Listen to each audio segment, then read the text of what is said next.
شکریہ.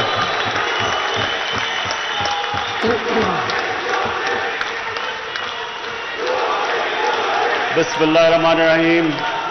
بس ایاک نعبد و ایاک نستعین. سب سے پہلے میں سب کا شکریہ ادا کرنا چاہتا ہوں جنہوں نے آج یہ ہمارا جو 3 سال جو ہم آج 3 سال کی اپنی پرفارمنس لوگوں کے سامنے رکھ رہے ہیں. میں فواد چودھری آپ کا، سیف اللہ نیازی آپ کا اور فاروق حبیب سب کا، یوتھ ونگ سب کا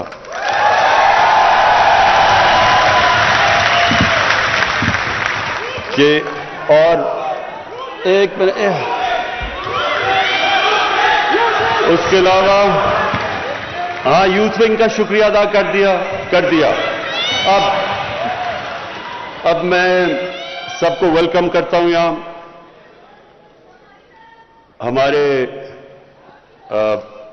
ہمارے منسٹرز، صوبائی اور فیڈرل منسٹرز اور ابھی جو الیکٹ ہوئے ہیں آزاد کشمیر کے پریزیڈنٹ، وہ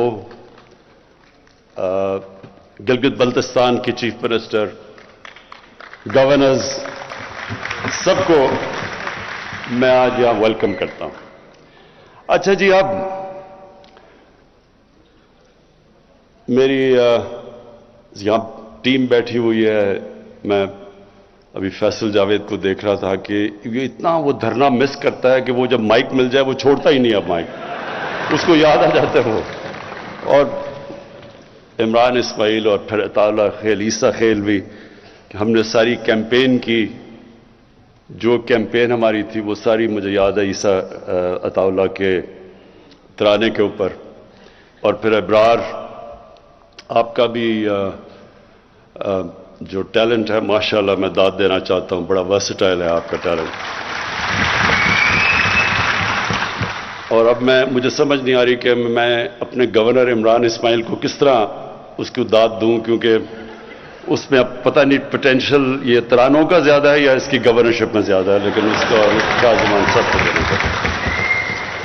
اچھا جی، میں یہ 3 سالہ جو ہماری پرفارمنس ہے وہ آپ کے سامنے رکھنے سے پہلے میں ایک چیز، کیونکہ جو یوتھ ہے یہ ہمارا فیوچر ہے، ہماری زیادہ تر آبادی،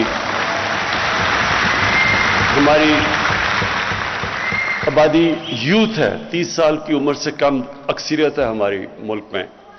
تو اس لیے یوتھ میں خواتین بھی شامل ہوتی ہیں، وہ علیحدہ نہیں یوتھ سے. اچھا ایک منٹ، یوتھ ونگ آپ نے چپ کر کے شور نہیں بچانا، آرام سے سننی ہے میری بات. اب سنیں، نعرے نہیں، ابھی نعرے نہیں. اچھا جی سنیں، میں سب سے پہلے اپنی صرف یہاں بھی لیکن سارے پاکستان کی یوتھ کے لیے جو پیغام میں آج دینا چاہتا ہوں وہ یہ کہ دیکھیں، جب ہم 5 وقت کی نماز میں، وہ کئی 5 وقت پڑھتے ہیں کئی نہیں پڑھتے، لیکن نماز میں ہم ایک چیز مانگتے ہیں اور وہ ہے کہ اللہ ہمیں ان کے راستے پہ لگا جن کو تو نے نعمتیں بخشیں، اس راستے پہ نہیں جو اپنی تباہی کے راستے پہ نکل گئے. میں صرف چاہتا ہوں کہ اس کے اوپر غور کریں، کیونکہ جو زندگی کا فلسفہ ہے وہ اس چھوٹے سے آیت کے اندر ہے. اگر آپ اس کو سمجھ جائیں تو آپ کو سمجھ آ جائے گی کہ انسان عروج پہ کیسے جاتا ہے اور انسان اپنے آپ کو تباہ کیسے کرتا ہے. یہ صرف اسی میں ہے، اور اسی لیے اللہ نے ہر روز 5 وقت آپ کو صرف یہ کہا ہے مانگنے کے لیے کہ اللہ مجھے اس راستے پہ لگا، اس راستے پہ نہیں جو تباہی کا راستہ ہے، جو عروج کا راستہ ہے. اور وہ جو عروج کا راستہ ہے وہ کس کا راستہ ہے؟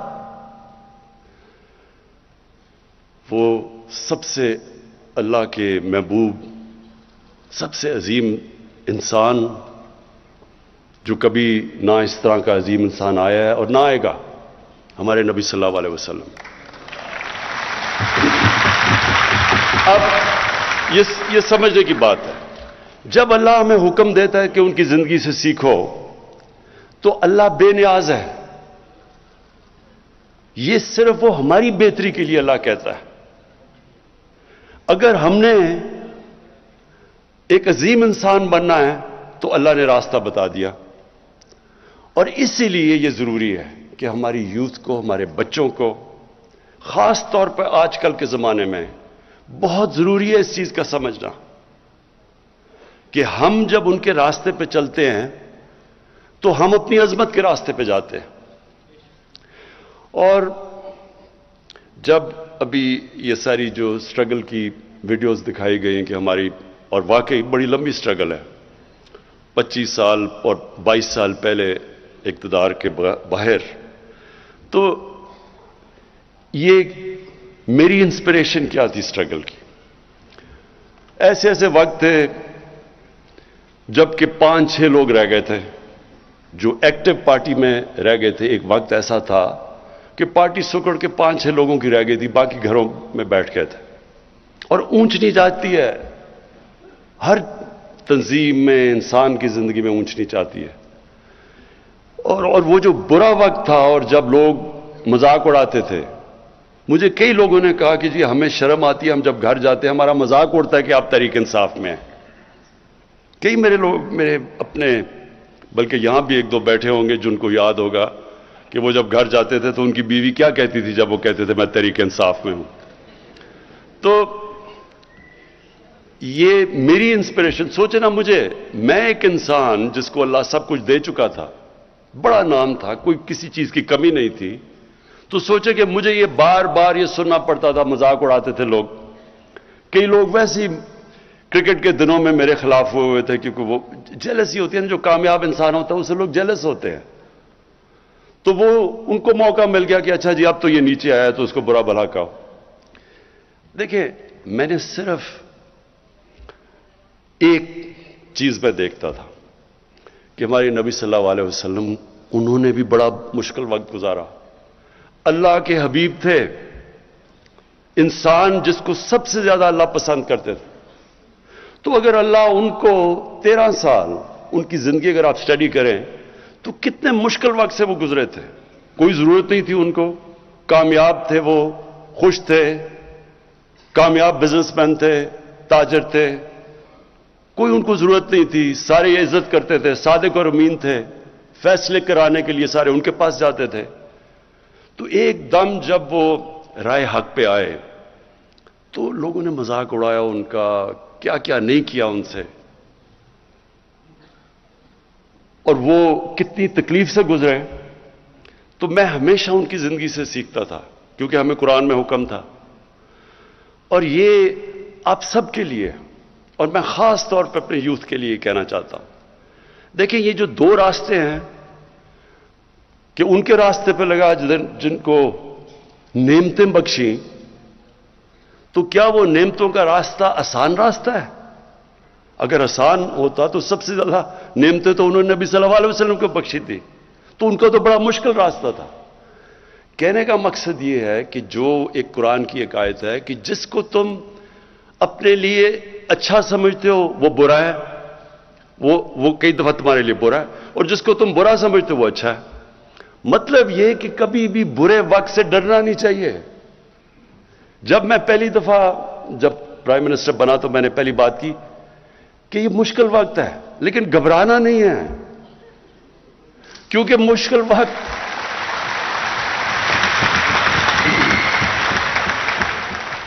کیونکہ میں نے تو اپنی ساری زندگی مشکل وقت دیکھے ہیں۔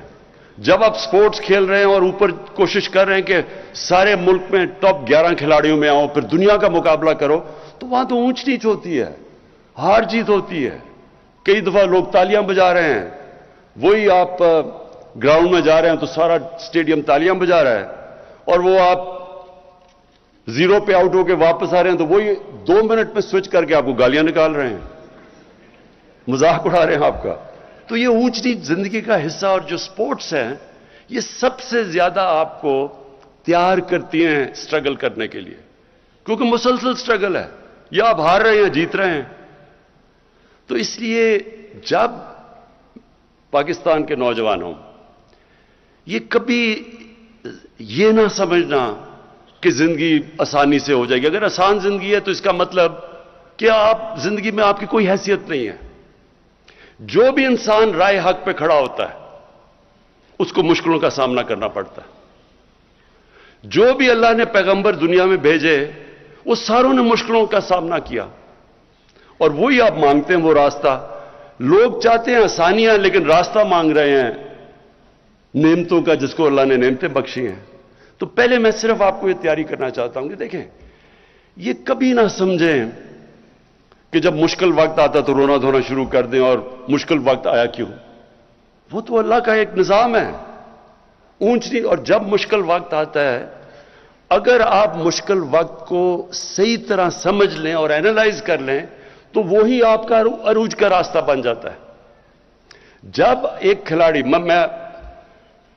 میں جب کرکٹ کھیلتا تھا، میرے سے زیادہ ٹیلنٹڈ کھلاڑی تھے، لیکن میں ان سے آگے کیوں نکل گیا؟ کیونکہ جب میرا مشکل وقت آتا تھا، میں فیل ہوتا تھا، تو میں اس کا پورا تجزیہ کرتا تھا، رات کو سوتا نہیں تھا جب تک میں نے یہ نہ سمجھ لیا ہو اپنی ذہن میں کہ کیا میں نے غلطیاں کی۔ غلطیاں جب میں ٹھیک کرتا تھا تو میں پہلے سے بہتر ہو جاتا تھا۔ اور یہی ہے ایک ہی طریقہ اوپر جانے کا۔ کوئی بھی دنیا میں کسی نے آج تک بڑا کام نہیں کیا جو فیل نہیں ہوا۔ یہ کوئی ناممکن ہے کہ کوئی اٹھ کے ایک دم سیدھا ایک پرچی پکڑ کے اور لیڈر بن جائے، ایسے نہیں ہو سکتا۔ آپ کو جب تک ایک مشکل سٹرگل سے آپ نہیں گزرتے، کسی چیز میں آپ بڑا کام نہیں کر سکتے۔ کوئی بھی لیڈر آج تک شارٹ کٹ لے کے نہیں بنا۔ قائد اعظم کی سٹرگل دیکھیں، میں تو ایک لیڈر مانتا ہوں پاکستان کا، قائد اعظم، اور ان کی کبھی سٹرگل دیکھیں کتنی تھی، جس طرح انہوں نے سٹرگل کیا ہے، اور آخر میں جو بیماری کے اندر انہوں نے سٹرگل کیا ہے، اس لیے آج، اور اپنی ذات کے لیے نہیں کیا، ایک بڑے مقصد کے لیے کیا۔ تو آج تک اور جب تک پاکستان رہے گا، لوگ قائد اعظم کو دعائیں دیں گے۔ تو اس لیے کوئی بھی آج دنیا میں لیڈر اٹھا دیں، وہ ایک سٹرگل کر کے اوپر آتا ہے، اور سٹرگل ہوتی ایسے ہے کہ جب آپ نیچے آتے ہیں، آپ ہاتھ نہیں کھڑے کر دیتے، آپ دیکھتے ہیں کہ میں کیا غلطیاں کر رہا ہوں، پھر ان کے اوپر محنت کرتے ہیں، وہ غلطیاں دور کرتے ہیں، اور پھر پہلے سے زیادہ آپ اوپر چلے جاتے ہیں۔ تو اس لیے یہ جو 3 سال تھے ہمارے، بڑے مشکل سال گزرے ہیں۔ مشکل سال اس لیے گزرے کہ پہلے تو ملک کو بینکرپٹ کر کے چلے گئے۔ ملک میں جو ہمارے پاس پیسہ تھا، جو ہمارے ریزروز تھے، جو ہماری لائبلٹیز تھی، جو ہم نے باہر لوگوں کو قرضے لیے ہوئے تھے، پیسے دینے تھے، ہمارے پاس پیسے ہی نہیں تھے ان کو قسطیں واپس کرنے کی۔ ہم نے ڈیفالٹ کرنا نہیں تھا، ہم ڈیفالٹ کر رہے تھے پیمنٹس کے اوپر، کیونکہ ہمارے پاس فورن ایکسچینج ہی نہیں تھا۔ ہماری جتنا ہم نے باہر پیسے دینے تھے، ہمارے پاس اتنے ریزروز ہی نہیں تھے۔ تو تب ہم نے حکومت سنبھالی تھی۔ پاکستان کی تاریخ کا جو سب سے بڑا جس کو خسارہ کہتے ہیں، ڈیفیسٹ کرنٹ اکاؤنٹ کا، کہ ہمارے ملک میں کبھی اتنا بڑا، تقریباً $20 ارب کا ڈیفیسٹ تھا، اتنا بڑا، یعنی کبھی اتنا بڑا ڈیفیسٹ نہیں آیا۔ اس کی وجہ سے ہمیں اگر یہ نہ مدد کرتے ہماری سعودی عربیہ، UAE اور چائنا، اس وقت ہماری یہ نہ مدد کرتے، تو یہ جو مہنگائی اور جو مشکل وقت گزری ہماری قوم، وہ کچھ بھی نہیں ہے جو ہم نے گرنا تھا، کہ جس طرح روپے نے نیچے جانا تھا۔ کیونکہ اگر ہمیں پیسے نہ یہ باہر دیتے اس وقت مشکل وقت میں، تو روپے نے گر جانا تھا اور نیچے۔ جب جتنا بھی روپیہ گرا، اس سے بھی آپ سب کے سامنے ہے جو مہنگائی آئی پاکستان میں، کیونکہ جتنی چیزیں باہر سے آنی تھی، تیل، بجلی، اس کی وجہ سے افیکٹ، ساری چیزیں مہنگی ہو گئی۔ تو اس وقت ہمیں جو سامنا کرنا پڑا، ایک نئی ٹیم تھی، یا تو ہمیں تجربہ ہوتا، ہماری ٹیم بھی نئی تھی، اور اس کے بعد پھر ایک ایشو نہیں آیا. پہلے تو کرائسس آیا, اس کے مشکلوں سے IMF کے پاس جانا پڑا, پیسے نہیں تھے ہمارے پاس, مجبوری IMF کے پاس جانا پڑا. اور جب IMF کے پاس آپ جاتے ہیں تو جس طرح کوئی بھی جس سے آپ قرضہ لیتے ہیں وہ پوچھتا ہے کہ میرا پیسہ واپس کیسے کرو گے, اور وہ پھر شرائط لگا دیتا ہے کہ میرا پیسہ واپس کرنے کے لیے آپ کو بجلی بھی مہنگی کرنی پڑے گی کیونکہ بجلی میں خسارہ ہے, آپ کو روپے کی قیمت گرانی پڑے گی, آپ کو ٹیکس لگانے پڑیں گے. اور جب وہ IMF کی آپ شرائط پہ چلتے ہیں تو عوام کو تکلیف ہوتی ہے, عوام مشکل وقت سے گزرتی ہے. تو ہم اس مشکل وقت سے سال کے بعد نکل ہی رہے تھے کہ کرونا آ گیا. کرونا سے پہلے بھی ایک چیز ہوئی, پلوامہ آ گیا. وہ میں صرف پلوامہ میں اللہ نے ہمیں بڑی کامیابی دی, اور میں آج اپنی خاص طور پہ اپنی فوج کا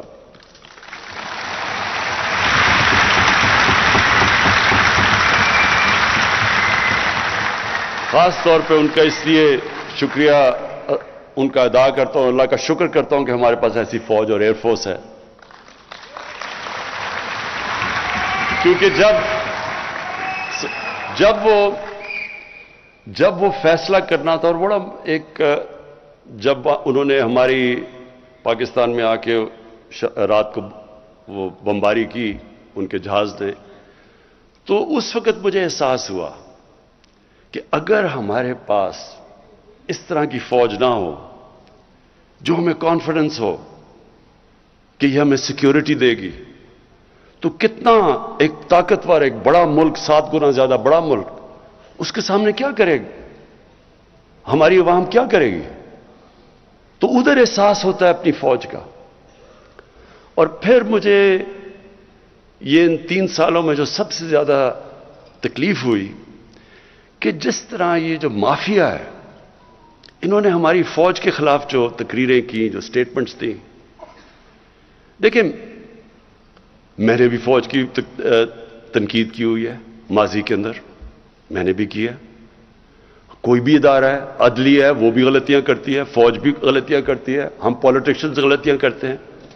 لیکن یہ تو نہیں مقصد کہ آپ اپنی فوج کو برا بھلا کہنا شروع ہو جائیں اور فوج کے پیچھے پڑ جائیں. اور فوج کے پیچھے اس لیے پڑے ہیں کہ آپ چاہ رہے ہیں کہ کسی طرح فوج گورنمنٹ کو گرا دے, یا اپنے آپ کو ڈیموکریٹس کہتے ہیں اور ان کے پیچھے پڑے ہوئے ہیں کہ ایک ڈیموکریٹک گورنمنٹ کو گرا دیں. تو اس لیے جو انہوں نے تنقید کی, اور باہر جو پوری ہمیں پتہ ہے کہ ہندوستان کی لابی پوری طرح کوشش میں ہے کہ پاکستانی فوج کو برا بھلا کہے, اس کے پیچھے پڑے. ابھی جو افغانستان میں ہو رہا ہے, پورا زور لگایا ہوا ہے کہ جی یہ طالبان صرف جیتے ہیں پاکستان کی فوج کی وجہ سے, اور پوری کیمپین چلی ہوئی ہے ہماری فوج کو ڈسکریڈٹ, اور اب سے نہیں دیر سے چل رہی ہے. اور یہاں بیٹھے ہوئے لوگ پورا انہوں نے محاذ بنایا ہوا ہے فوج کے خلاف. اور میں یہ آپ کو کہتا ہوں کہ مجھے میں نے ویلیو کیا اپنی فوج کو جب وہ پلوامہ ہوا, کہ ہمیں ایک کانفیڈنس تھا, اس لیے ہم دلیری سے ان کو کہہ سکتے تھے, نریندر مودی کو, کہ اگر تم نے کچھ کیا تو ہم تمہیں واپس جواب دیں گے. اگر ہماری فوج اگر نہ ہوتا یہ, تو خود سوچ لے کہ میں نے پتہ نہیں کیا مشکل وقت گزرنا تھا. اچھا, اس کے بعد کرونا ہو گیا. اب کرونا کے اندر آپ لوگوں کو پوری طرح اندازہ نہیں ہے کہ وہ کتنا ہمارے لیے مشکل وقت تھا. ایک منٹ بس, اب آپ نے مجھے انٹرپٹ نہیں کرنا, اوکے؟ ساتھ والوں نے پکڑ کے اس کو باہر نکال دینا اگر کیا. اچھا سنیں ذرا,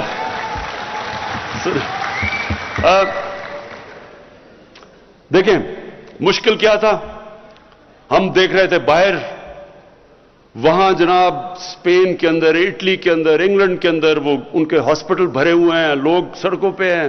ان کے یعنی جو ملک جن کے پاس ہمارے سے 30 40 گنا بڑا GDP تھا, دولت تھی, وہاں ہم حالات دیکھ رہے تھے, اور وہ ساروں نے لاک ڈاؤن کیا ہوا تھا. پھر ادھر سے دیکھا جی نریندر مودی نے بھی لاک ڈاؤن کر دیا. تو ساروں نے ہمیں پریشر ڈالا کہ آپ بھی لاک ڈاؤن کریں، اور وہ بہت مشکل وقت تھا۔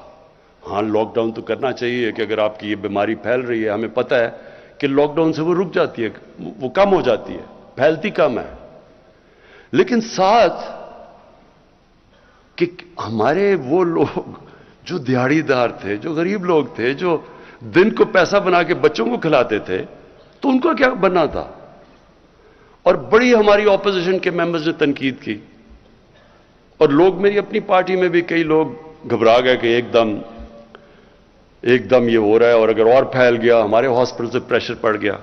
لیکن میرا یہ ایمان ہے، ہم نے فیصلہ کیا اور بڑا مشکل فیصلہ کیا کہ ہم جو بھی ہو جائے ہم یہ پوری طرح لاک ڈاؤن نہیں کریں گے، کیونکہ ہمارے غریب بھوکے مر جائیں گے۔ اور اس کی وجہ سے میرا یہ ایمان ہے کہ اللہ نے، اس کی برکت آئی ہمارے اوپر، اس نے بچا لیا ہمیں، ہم نے اپنے۔ اور پھر یہ سنیں، ورلڈ اکنامک فورم نے پاکستان کی مثال دی کہ وہ ملک ہے جس نے اپنی بہترین طور پہ اپنی اکانومی بچائی۔ ورلڈ ہیلتھ آرگنائزیشن نے پاکستان کی مثال دی کہ کورونا سے انہوں نے سب سے بہتر طریقے سے اس کو انہوں نے ہینڈل کیا۔ اور پھر اکانومسٹ نے کہا کہ پاکستان وہ دنیا میں 3 ملکوں میں سے ہے جس نے اپنی اکانومی بھی اور کورونا کو بھی ہینڈل کیا۔ ادھر میں پھر اپنی ٹیم کو، کیونکہ اگر ہم غلط فیصلہ کر لیتے، میں آج آپ کو بتاؤں، یہاں لوگوں نے بھوکے مرنا تھا، جو آج ہندوستان میں ہو رہا ہے۔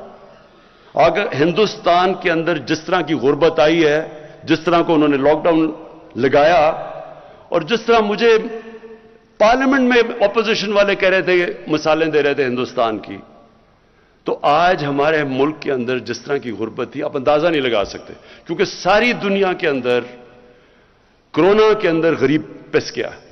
لاک ڈاؤن سب سے زیادہ تباہی مچاتا ہے غریب کو۔ تو اس میں اپنی جو ٹیم تھی میری NCOC کی، اسد عمر اور ڈاکٹر فیصل، میں خاص طور پہ آپ کو خراج تحسین آج پیش کرنا چاہتا ہوں کہ بڑے ہمارے اچھے فیصلے ہوئے اور اللہ نے ہمیں وہاں سے نکالا۔ اچھا، اب میں ذرا آپ کو صرف 3 سال کی ہم نے اپنی پرفارمنس بتانی تھی، تو میں ذرا صرف آپ کے سامنے رکھنا چاہتا ہوں کہ ہم جب آئے تھے تو تقریباً $20 ارب کا خسارہ تھا۔ آج وہ خسارہ 3 سال کے بعد $20 ارب سے $1.8 ارب پہ رہ گیا۔ ہمارے فورن کرنسی ریزروز جب ہم آئے تھے تو پورے ملا کے $16.4 ارب تھا، اور آج ماشاءاللہ ہمارے $27 ارب پہ ریزرو چلے گئے ہیں۔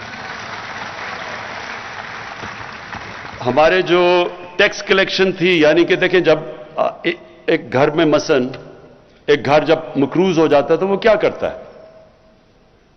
اس کو اپنے خرچے کم کرنے پڑتے ہیں اور اپنی آمدنی بڑھانی پڑتی ہے، اور کوئی طریقہ، جب سے اللہ نے دنیا ایجاد کی ہے اس کے علاوہ کوئی طریقہ نہیں ہے اس میں سے نکلنے کا۔ تو جب آپ خرچے کم کرتے ہیں تو لوگوں کو تکلیف ہوتی ہے۔ ایک گھر دیکھ لینا، گھر میں آپ خرچے کم کریں گے تو لوگ اپنا کھانا پینا کم کریں گے، مرغی سے دال روٹی پہ آ جائیں گے، اور بچوں کو اچھے سے اسکول سے نکال کے دوسرے اسکول میں ڈال دیں گے، کیونکہ آپ کو مشکل وقت سے تو گزرنا پڑتا ہے۔ ہر گھر کو جب یہ ایک گھر مقروض ہو جاتا ہے اس کو یہ کرنا پڑتا ہے، تو تب گھر والوں کو تکلیف ہوتی ہے۔ تو وہ بڑی تکلیف سے ہمارے لوگ گزرے، اور میں یہ بھی اللہ کا شکر کرتا ہوں کہ بڑی ماشاءاللہ ہماری ایک دلیر قوم ہے، ہم اس سے بڑے صبر سے نکلے۔ تو پھر ہماری جو کلیکشن تھی، ٹیکس کلیکشن، ہماری ٹیکس کلیکشن جب ہم آئے تھے تو 3,800 ارب تھی۔ 3,800 ارب روپیہ ہماری ٹوٹل ٹیکس کلیکشن تھی۔ آج وہ پہنچ گئی ہے 4,700 ارب پہ ہماری ٹیکس کلیکشن۔ اور یہ جو سارے میں آپ کو فگرز دے رہا ہوں یہ اسحاق ڈار کے نہیں ہیں، یہ اصل ہیں۔ اس کے بعد ہماری جو ریمیٹنسز ہیں،